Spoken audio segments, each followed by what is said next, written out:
அடியார்களே, சந்தான பாக்கியம் இல்லாதவர்கள் சற்று கூட கவலைப்பட வேண்டாம்.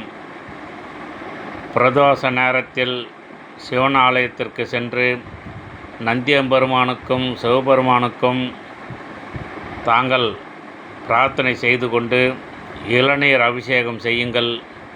உங்களுக்கு விரைவில் சந்தான பாக்கியம் கிடைத்து குழந்தை பிறந்து மனமகிழ்ச்சியாக வாழ்வீர்கள்.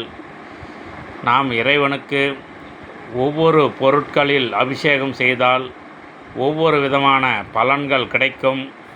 அதாவது பால் அபிஷேகம் செய்தால் ஆயுள் பெருகும், தயிர் அபிஷேகம் செய்தால் உடல் ஆரோக்கியம் கிடைக்கும், இளநீர் அபிஷேகம் செய்தால் சந்தான பாக்கியம் கிடைக்கும், விபூதி அபிஷேகம் செய்தால் ஞானம் கிடைக்கும், சந்தன அபிஷேகம் செய்தால் குடும்பத்தில் செல்வம் பெருகும்.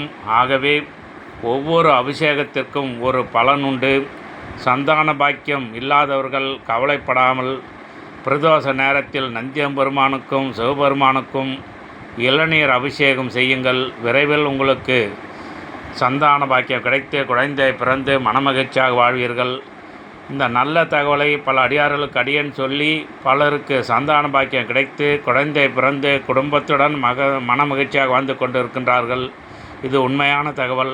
இந்த நல்ல தகவலை சந்தான பாக்கியம் இல்லாதவர்களுக்கு சொல்லுங்கள். அவர்களும் இளநீர் அபிஷேகம் செய்து அவர்களுக்கும் சந்தான பாக்கியம் கிடைத்து குழந்தை பிறந்து குடும்பத்துடன் மனமகிழ்ச்சியாக வாழட்டும். அனைவரும் நலமாக வாழ நாம் எல்லாம் வல்ல நந்தியம்பெருமானையும் சிவபெருமானையும் வணங்கி பிரார்த்தனை செய்வோம்.